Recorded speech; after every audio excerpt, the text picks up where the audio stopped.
Hello, you're watching World Talks on TVP World. My name is Sasha Farba. As global tensions mount and transatlantic alliances face unprecedented scrutiny, Republican foreign policy thinking is undergoing a profound shift with implications for NATO, strategic deterrence, and U.S. partnerships, especially in Central and Eastern Europe. Now, from questions of defense spending to America's role in Ukraine, the Republican Party's internal divisions are shaping up, and how allies like Poland, Romania, and the Baltics navigate a volatile geopolitical landscape. Now, to speak about all these dynamics in more detail is veteran Republican strategist and founder Antonia Ferrier, founder of Envoy Strategies, in the studio. Thanks so much for coming by. Lovely to be here. Thank you. Now, you've had quite an experience really knowing what the GOP, the Republicans are thinking. I want to start off, well, as allies here in this region, concerned about what is Trump's thinking. What is the Republican policy right now in terms of security strategy for this region? Well, number one, I would say that Poland is, I would say, just an absolute light. I think a model in terms of how the United States views Europe in terms of security. You guys, Poland's been spending 5% of GDP for quite a while. And I think in terms of Western Europe, many Republicans view Poland as the model. So that plays very much to Poland's advantage. I thought it was also very heartening to hear Friedrich Merz, the Chancellor of Germany, say that Germany should have listened to Poland, to the Balts a long time ago. He's right. So I think that when Americans and when Republicans look at Europe, they view the Balts and Poland as really the model and are sort of looking at the rest of Europe catching up to you guys. So I think that's a very positive thing for the United States to continue to view Poland as such, again, an example for the rest of Europe. And everyone's trying and starting to really catch up to Poland, which is great. Mm-hmm. And also, I mean, 5%, that's the magic number, right? We had that from the Hague Declaration. I'll get to that in a moment. But at the same time, NATO in particular, and if we're looking also within the party, I mean, there are certain hawks against Russia. They've changed sort of their tune there. How much of a, let's say, splintering is there within the Republican Party? I mean, how strong are the MAGA forces there? Is that now Trump mixing things up? Is it temporary? Where are we on this, on policy? So there is a very strong hawk wing within the Republican Party, and that's not going to change, right? From people like Senator Dan Sullivan of Alaska, Senator Graham, Joni Ernst of Iowa, there is a strong hawk contingent. Many of them served in the military. They understand the threats, the global threats around the world, and they're not going to change. There is obviously a much more isolationist crowd. Those would be people like Marjorie Taylor Greene and others, and even the vice president for that matter. But the thing about Donald Trump is that he is very clear he is going to make his own decisions. He wants to be informed. He likes to have a lot of different opinions. But when it came to what happened in Iran with the strikes that the United States executed on Fordow, et cetera, he very much broke with that isolationist wing, and he said, no, I'm going to do this anyways. And I think that's one of the things that we have to understand about Trump, is that in some ways he is much more restrained than previous Republican administrations have been in terms of national security matters. But at the end of the day, he is persuadable, and he does have a worldview. For example, in terms of Europe, he's been very clear that he wants the Europeans to spend more on their own security, that it's just been too long that there's been this free rider syndrome across Europe and across many NATO states, and that's fundamentally changed. So I think that when it comes to Donald Trump, he is more restrained than others, but I also think he's practical and pragmatic, and and I think you can see that, in fact, with his impatience with Vladimir Putin, which he's finally, I think, starting to understand that it's Putin who is the problem in Ukraine and not Zelensky. Mm-hmm. I want to talk about Ukraine as well on that, because, I mean, on there we've also had diverging policy very much. I mean, if we look past the previous president, President Biden, there was clearly support. Now, as you said, President Trump makes his own decisions, but often those decisions tend to be, as you said, they can be influenced, they change from one moment to the next. So with that, it has allies worried. So in terms of now, after the NATO declaration, the Hague summit, everything that you can gather from President Trump, is this now something that he has made his decision to support the alliance? And that's the big, right now, question. Yes. How willing is he to follow particularly Article 5, which he wasn't really too clear about some time ago? That's right. I mean, look, I think, one, the frustration with Putin is real. And look, you can't escape the news. I mean, right now, the Russians are just, they're volleying so many ballistic missiles and drones in. Ukraine is just being under constant barrages. These are hitting civilians, women, children, schools. The damage, the destruction, and the death is real. And I don't think the president can avoid and escape that. So I think that is just first and foremost. Secondly, I do think he really does believe this is a European war, so that Europe needs to be the tip of the spear in terms of working through how to resolve that.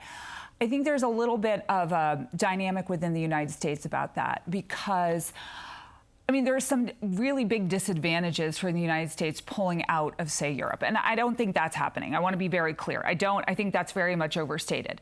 But for the sort of isolationist or restraining wing, the less that the United States plays in the world means that the less influence the United States can have. So if you're really trying to execute and get to an outcome, it's important that the United States play a role. I think it's perfectly fine and very reasonable for the United States to say, look, Europe, we want you to be the tip of the spear.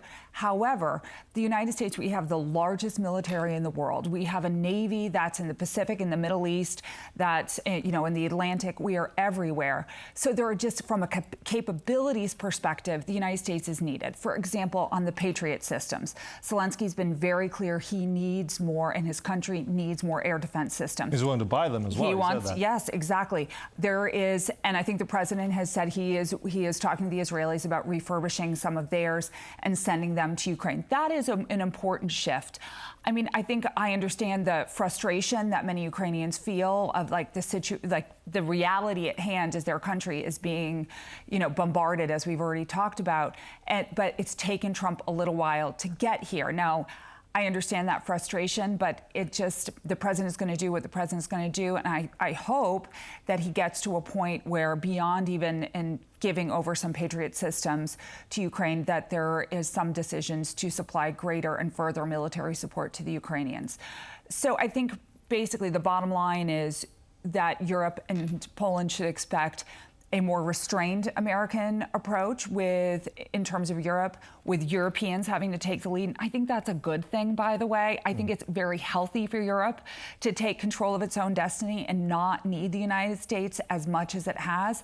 But look, it's a big world. There are a lot of threats. The United States got the Pacific it has to worry about. The Middle East it also has to worry about. So it's reasonable to expect the Europeans will have to step up in a European war. Interesting you say that, Trump wants Europe very much to be the tip of the spear in many regards, wants to do more for its own defense.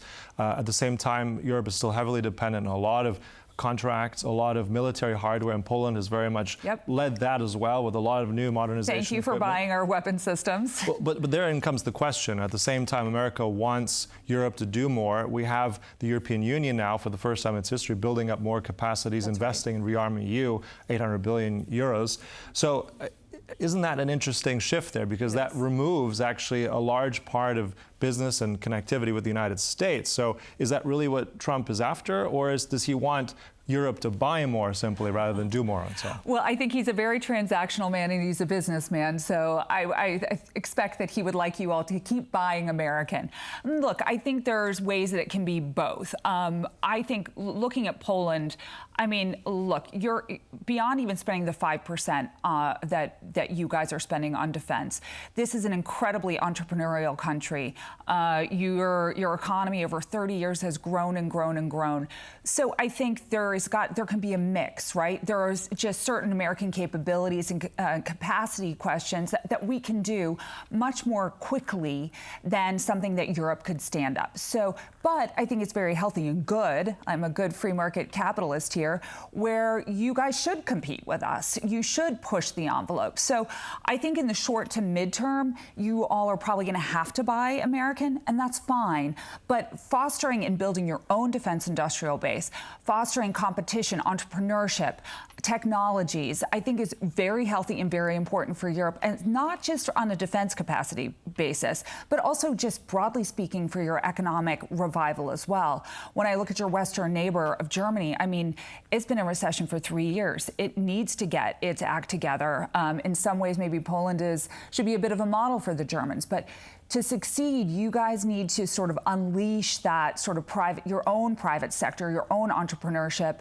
But in the short to midterm, in terms of defense capabilities, you're probably going to need to rely on the United States. And there are ways to structure this in terms of joint ventures in ways that just make sense. Mm-hmm. And also, we're getting a lot of praise for Poland. I mean, doing, as you said, a lot more than many other the allies, frontline included, et cetera. But what about the other players in the region? And what's the Republican view? I mean, there's also Romania, for instance. There's also a big one, very key there. Policy there for the Republicans, also the Baltic states. Where we stand on that? So I would say I think the Balts are very heard from in Washington. I mean, they are the three mighty Baltic states. They are very well represented. I give credit to their governments and their embassies. They do an incredible job getting in front of lawmakers. I mean, they are there. And I'd say a little less so on Romania. That's just maybe my experience. But I think the Balts, the Estonians, for example, they just have a story to tell. It's real. And I think it's very important to tell all policymakers, by the way. I think this has to be bipartisan, right? Republicans are in total control right now. Democrats could very well be in control in the future, have to make all of these efforts bipartisan to tell the story.